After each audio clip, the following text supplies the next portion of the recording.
ठीक है, तो आज अपन क्या पढ़ने वाले हैं, फाइनल एग्जाम प्रिपरेशन इंग्लिश के बारे में। तो अपन को ये देखना है कि अपना पेपर आता कैसे कैसे, ठीक है। तो अपने इसमें सबसे पहले सारे लोग बोर्ड पर ध्यान दो, वहां पे मत ध्यान दीजिए। ठीक है, सबसे पहले आपके इसमें क्या रहता है, सेक्शन ए। पहले क्या रहता है, सेक्शन ए।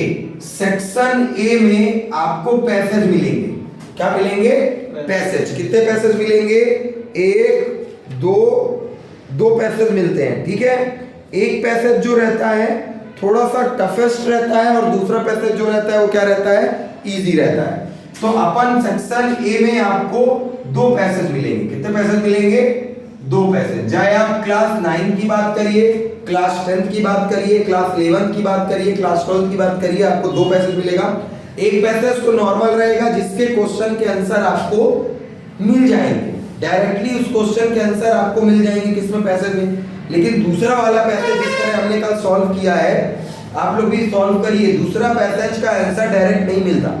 दूसरे पैसेज का आंसर आपको या तो ग्रामेटिकल फॉर्म में है, ग्रामर के फॉर्म में मिलेगा, या तो फिर आपको बारीकी से पढ़ना पड़ेगा, अपने सेंस से पढ़ के उसका आंसर देना पड़ेगा। तो ये हो गया दो पैसेज। अब सेक्शन बी में देखिए क्या क्या आता है। सेक्शन बी राइटिंग बेस है। सेक्शन बी क्या है, पूरा राइटिंग बेस। और सेक्शन ए जो होता है वो रीडिंग बेस पे होता है। सेक्शन ए किस बेस पर होता है, रीडिंग। समझ रहे हैं ना, सेक्शन ए मतलब पढ़ के उत्तर दीजिए, सेक्शन ए मतलब पढ़कर उत्तर दीजिए। सेक्शन बी मतलब राइटिंग है, लिखकर पूरा उत्तर देना है। मतलब यहाँ पे पढ़कर उत्तर देना है, वहां पर आपको लिखना है प्रॉपरली। अब सेक्शन बी में आपको पहले एक पैसेज देगा जिसका नोट मेकिंग बनाना है। क्या बनाना है, नोट और समरी आती है, सॉरी टाइटल और नोट्स आता है, टाइटल और नोट आता है, ठीक है ना। टाइटल और क्या आएगा, नोट। तो ये टाइटल नोट करने के लिए आपको पहले यहाँ पे भी पहले ढंग से पैसेज पढ़ना पड़ेगा। जैसे अभी इस बार क्लास 10th के पेपर में, ये 10th का पेपर है ना, ये क्लास 10th के पेपर में एक पैसेज आया है टेक्नोलॉजी। सबसे अच्छा है किसी भी पैसेज का टाइटल निकालने के लिए उसके पहली लाइन को ढंग से पढ़ना, ठीक है। पहली लाइन पर ही ज्यादातर टाइटल जो होता है वो आपको मिल जाता है। जैसे इस पैसेज का मैं एक लाइन पढ़ रहा हूं, technology is a transforming education by making learning more accessible and personalised and interactive. तो ये पैसेज किस पर बात कर रहा है, टेक्नोलॉजी के ऊपर, ठीक है। इसका टाइटल क्या हो गया, टेक्नोलॉजी। मतलब टाइटल मतलब होता है मुख्य भाग। जैसे पिक्चर है ना, पिक्चर आप देखते हो तो पिक्चर का एक नाम होता है, तो पिक्चर के नाम को एक प्रकार से टाइटल बोल सकते हैं। जैसे अभी बहुत आई है पिक्चर पुष्पा 2, बहुत ज्यादा फेमस है, तो उसका टाइटल क्या है, पुष्पा 2। लेकिन पुष्पा 2 का और क्या फेमस है, डायलॉग। पुष्पा 2 का है ना, फ्लावर नहीं समझा मैं, वर्ल्ड फायर है, कुछ ऐसे करके है एक डायलॉग। तो हर चीज का एक अपना थीम होता है। तो पूरे पैसेज में टेक्नोलॉजी की बात हो रही है। आप कुछ भी कहीं से भी पढ़ोगे आपको हर बार टेक्नोलॉजी मिलेगा।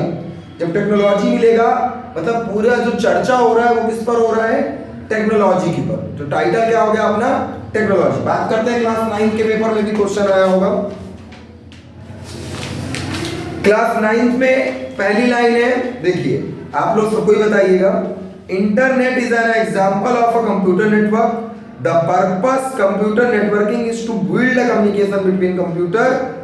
This communication include exchange of data information the help of software application installed in computer system। देखिए अब बताइए इस पर क्या है title, computer network. Computer network, क्योंकि इसकी देखिए लाइन क्या बोला था, internet is an example of computer network. चाहते तो ये पूरी लाइन भी आपका टाइटल हो सकती थी, internet is an example of computer network. Computer network का एक उदाहरण है इंटरनेट। भाई नेटवर्क पकड़ रहा है तभी तो नेट चलेगा। क्या बिना नेटवर्क पकड़े आपका नेट चल सकता है, पॉसिबल है क्या, नहीं है। मतलब ये पूरा जो वर्ड है, ये पूरा सेंटेंस, ये पूरा पैसेज किस पर डिपेंड है, कंप्यूटर नेटवर्क पर। तो इसका टाइटल क्या हो गया, कंप्यूटर नेटवर्क। जैसे पुष्पा 2 मूवी का पूरा टाइटल, पूरे पिक्चर का थीम किस चीज पर बेस्ड था, बताओ। बार बार वो आ रहा है, उसका रील्स आ रहा है, पुष्पा 2 की पूरी मूवी किस चीज पर बेस्ड है? चंदन। वेरी गुड, लाल चंदन के ऊपर बेस्ड है। पूरे पिक्चर में क्या कर रहा है वो? लाल चंदन कटवा रहा है, बेच रहा है, लाल रहा है, चंदन कटवा रहा है, बेच रहा है ना? इसी प्रकार किसी भी पैसेज का जो टाइटल होता है वो आपको पूरे ना पूरे पैसेज में कहीं ना कहीं पूरे सेंटेंस को या पूरे पैसेज को जोड़ता है। टाइटल समझ गए? क्योंकि बहुत सारे बच्चे नहीं लिख पाते टाइटल नोट्स, इसके लिए चर्चा हो रही है, क्योंकि बहुत इंपॉर्टेंट है। 4 नंबर फ्री का है, केवल पैसेज यदि देखकर पढ़ते लिख के आएगा तो आप कर लोगे। अब बात करते हैं नोट्स लिखने की। नोट्स में देखो क्या होता है, नोट मतलब क्या होगा? मुख्य बिंदु। नोट्स मतलब मुख्य बिंदु। देखो जिनसे नहीं आता है मैं बता रहा हूं, नोट मतलब मुख्य बिंदु। किसी भी पैसेज के मुख्य बिंदु, जैसे आप पैसेज वो याद करते हो क्या? ऐसे वंडर ऑफ साइंस सबने याद कर रखा होगा, ठीक है? तो पहला जो होता है इंट्रोडक्शन होता है, फिर आप पढ़ते हो science in our daily life, फिर आप पढ़ते हो science use of in technology, फिर science use in health care, है ना? मतलब ऐसे बहुत सारे टॉपिक हैं, science use in uh communication. तो ऐसे ही किसी भी पैसेज में केयरफुली रीड करने पर आपको कुछ नोट मिलते हैं। अब नोट को आप एक काम करो, या तो आप पॉइंट बाय पॉइंट नोट कर दो 1 2 3 4, या फिर प्रॉपर हेडिंग डालो। क्या डालो? हेडिंग। मैं आपको आज नोट 2 तरीके से लिखकर बता रहा हूँ, ठीक है? इसी कंप्यूटर नेटवर्क के ऊपर एक नोट लिख रहा हूँ, ध्यान से देखेंगे, लिखेगा कोई नहीं, केवल आपको ध्यान से देखना है। तो देखो नोट्स, जैसे इसमें मैं अभी 4 नंबर का क्वेश्चन है, तो 1 नंबर का टाइटल हो जाता है और 3 नंबर का नोट लिखना होता है। तो 3 नंबर के नोट में कम से कम आप 5 बिंदु बनाओ। कितने बिंदु? 5 बिंदु बनाओ, 1 2 3 4 5। यदि वो नहीं बना सकते तो 3 हेडिंग बना के छोटे छोटे पॉइंट बनाओ, 2 समझे? 2 तरीके से देखो मैं आपको लिख के दिखा रहा हूँ नोट्स। एक तो नॉर्मल नंबरिंग वाला 1 2 3 4 5 वाला, और एक आपको मैं हेडिंग वाला लिखूंगा। अपन एक हेडिंग बनाएंगे, उसमें छोटे 2 पॉइंट होंगे, एक हेडिंग बनाएंगे, उसके छोटे 2 पॉइंट होंगे, एक तीसरी हेडिंग बनाएंगे, उसके छोटे 2 पॉइंट। अब ये दोनों में ही नंबर मिलेगा, बट अट्रैक्टिव ज्यादा ये लगता है। ये क्यों अट्रैक्टिव लगता है भाई? आप यदि ऐसे को नंबर डाल के लिख दोगे तो वो काम छोटे बच्चों का है। वो काम किसका है? छोटे बच्चों का। क्योंकि उस टाइम पे जब तक हम लोग 8 तक या 5th या 6th तक जब तक वो नहीं पढ़ते थे ऐसे, तो माई काऊ और माई स्कूल का हम लोग नंबरिंग डाल के लिखते थे 1 2 3 4 5। क्या आप wonder of science, my hobby और इंपॉर्टेंट गेम एंड स्पोर्ट्स को ऐसे नंबर वाइज लिख सकते हो? नंबर कट जाएंगे ना।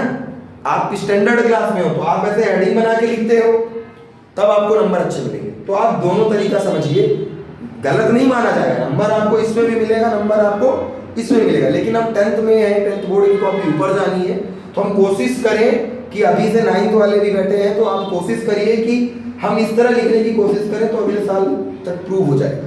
पर आप लोग ऐसे लिखेंगे तो शायद नंबर और बेटर मिले, दूसरे बच्चों के अपेक्षा आपको ज़्यादा नंबर मिले। तो देखिए, जैसे इसमें पहली लाइन है, internet is an example of computer network. ये आपका पहला पॉइंट हो गया। दूसरा हो गया, networking is to build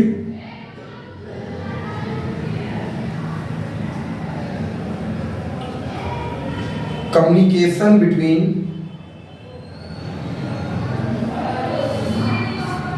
computers, ठीक है? एंड थर्ड इज, देखिए,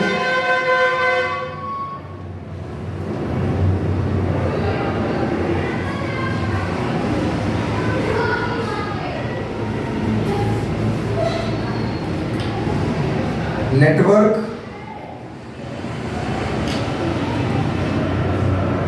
can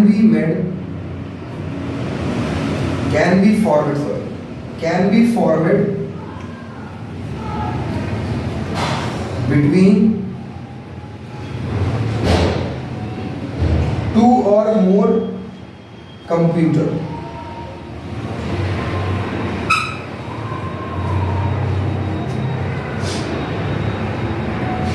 फोर्थ पॉइंट देखिए,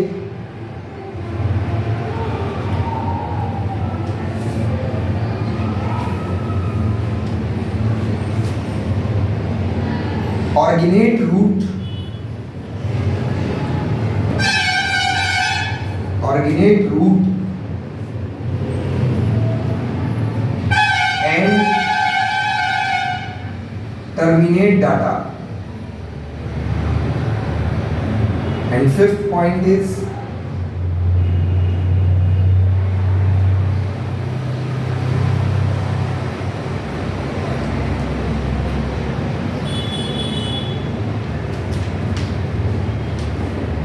interconnected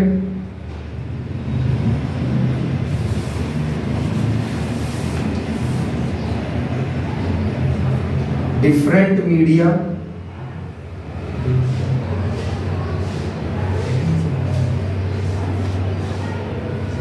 केवल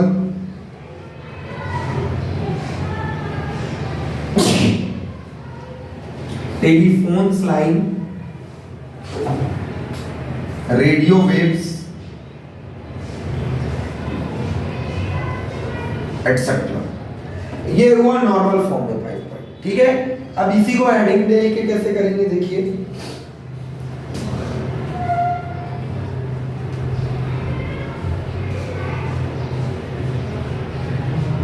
internet an example of computer network, ठीक है। इसके ये पूरा एक पॉइंट हो गया। अब इसके छोटे छोटे पॉइंट हो जाएंगे। पहला डाल देंगे build communication,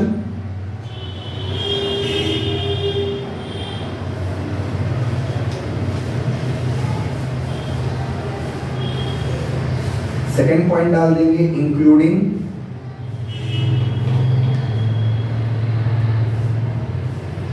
exchange,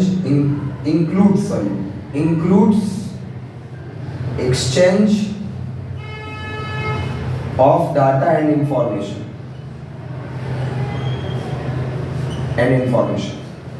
second point आप डालेंगे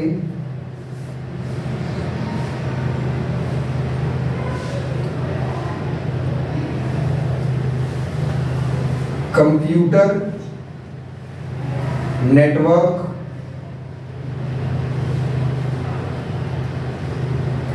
लिंक्ड टुगेदर। किसके साथ लिंक रहता है देखिए, तो पहला डालेंगे इन अ रूम और बिल्डिंग,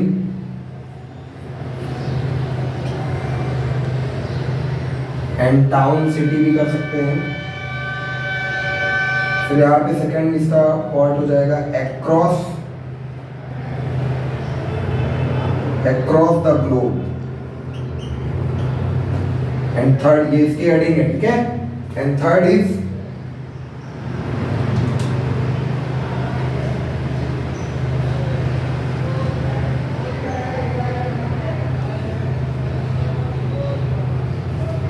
थर्ड डालेंगे the computer interconnected.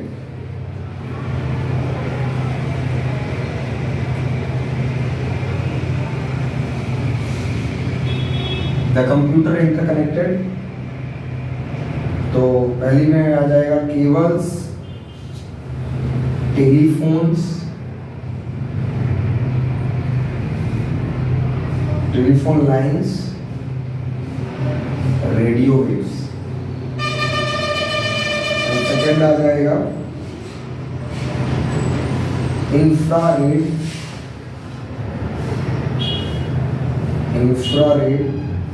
Light beams. तो अब आप बताइए अट्रैक्टेड कौन सा दिख रहा है, ये अट्रैक्टेड दिख रहा है कि ये अट्रैक्टेड दिख रहा है। आप एज अ टीचर होते तो आप नंबर इसको ज्यादा अच्छा देते कि इसको ज्यादा अच्छा देते? ये मैं आपसे पूछूं, नंबर आप ये इसको ज्यादा अच्छा देते क्योंकि ये अपनी बात को कम शब्दों में ज्यादा बता दिया। इसने अपनी बात को कई पॉइंट में बताया, बट इसने हेडिंग में बता दिया कि इंटरनेट है ना एग्जांपल ऑफ, भाई इसका इंटरनेट कहाँ एग्जाम्पल है, देखिए बिल्ड कम्युनिकेशन में, बातचीत बनाने में, included exchange of data, internet के माध्यम से ना आप अपने डाटा को, मान लो डाटा में क्या होता है, डाटा में फोटोज होती हैं, फाइल्स होते हैं, वीडियोस होती हैं, पिक्चर्स होती हैं, वो आप व्हाट्सएप के थ्रू, फेसबुक के थ्रू, इंस्टाग्राम के थ्रू, टेलीग्राम के थ्रू किसकी सहायता से आप दे पाते हो, इंटरनेट की सहायता से। खत्म हो गया। सेकंड बोला है कंप्यूटर नेटवर्क इन लिंक टुगेदर, कंप्यूटर नेटवर्क कहाँ चीजों को जोड़ सकता है, एक रूम से दूसरे रूम को वाईफाई कनेक्ट करते हो आप, पूरे घर में चला सकते हैं, पूरे बिल्डिंग को वाईफाई कनेक्ट कर सकते हैं नेटवर्क से, पूरे टाउन को कनेक्ट कर रखा है, आखिर जियो का टावर लगा है तो पूरे टाउन को कनेक्ट कर रहा है, पूरे एक सिटी को कनेक्ट करते हैं कई सारे टावर मिलके। फिर अक्रॉस द ग्लोब, एक तो ऐसा जैम्बर लगा होगा कि जो पूरे ग्लोब को नेटवर्क कर रहा होगा, समझ रहे हो, यदि जियो का टावर हमारे पूरे वेव में है, हमारे पूरे आवरण में है, मतलब इसका कहीं ना कोई तो बहुत बड़ा हब होगा जो पूरे नेटवर्क को क्या कर रहा है, कंट्रोल कर रहा है। भाई लाइट जैसे आपने सुनी है, लाइट आती है गोपालू से, एक अच्छा एग्जांपल दे रहा हूँ, लाइट एग्जैक्ट आपने बोला गोपालू से आई, कई बार सोचते हो शहडोल से कट गई, तो सब station Gopalu, main station Shahdol Chhatwai, फिर छतवई से चचाई मेन हेड ब्रांच, जहां से चचाई जलप्रपात से लाइट क्या बन रही है, वो वहां से लाइट बन रही है और हम तक पहुंच रही है। सेम उसी तरह कोई नेटवर्क का बहुत बड़ा एक होगा हब जहां से नेटवर्क पास हो रहा है, वो नेटवर्क आया सिटियों में, सिटी से कहाँ आया, टाउन में, गोपालू इज अ टाउन, टाउन से फिर टाउन में नेटवर्क है, फिर विलेज में नेटवर्क है, मतलब हर एक लोकल एरिया नेटवर्क, लैन बोलते हैं इसको, तीन चीज होती है नेटवर्क में, आज बता रहा हूँ उसके बारे में। लैन होती है local area network, WAN wide area network, ठीक है ना। तो ये नेटवर्क का ऐसे इस तरह काम करता है, ठीक है। तो आप ऐसे लिखने की कोशिश करें, ठीक है, इस तरीके से लिखने की कोशिश करें, नोट और मेकिंग, इसलिए मैंने बता दिया है, तो समझ में तो आ गया आप लोगों को, ठीक है। अब देखो नेक्स्ट क्या आ रहा है सेक्शन बी में, एक फॉर्मल लेटर और एक इनफॉर्मल लेटर, दो चीज आपको पढ़ना ही पढ़ना है।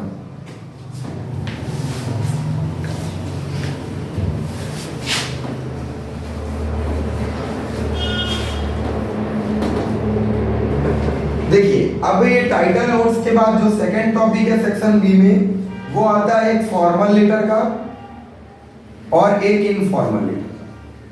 देखिए कई बार पेपर में ऐसा होता है बोर्ड एग्जाम में कि हम जो नहीं सोचे होते वही आता है। देखो इस बार थोड़ा सा, अब क्या है, आपके पेपरों में जनरल इंग्लिश नहीं यूज की जा रही, दो प्रकार की इंग्लिश होती है, एक होती है जनरल इंग्लिश, एक होती है स्टैंडर्ड इंग्लिश। जनरल इंग्लिश में क्या होता है, वर्ड सीधे सीधे लिखा होता है कि write that application form to headmaster for a leave for 2 days। अब देखो इसी चीज को एडवांस इंग्लिश में क्या लिख के दिया है, कई बच्चे छोड़ के आए होंगे, you are a Vijay Verma studying in government higher secondary school Gwalior, write an application your principal for 3 days leave on account of illness. अब यहाँ पे अकाउंट लाया है, तो अकाउंट लाया तो लड़का सोचा होगा खाता के बारे में पूछ रहा है मेरे, क्या सोच रहा होगा, खाता के बारे में पूछा। इलनेस मतलब बीमारी के कारण मुझे 3 दिन की छुट्टी का क्या लिखिए, आवेदन पत्र, ठीक है। किसको लिखना है, अपने प्रिंसिपल को, this is a formal letter. अब नेक्स्ट क्या लिखा है, you are a Pooja Kohli residing at D89 golden avenue Jabalpur, write an application your friend thanking और बर्थडे प्रेजेंट। ये हुआ इनफॉर्मल लेटर।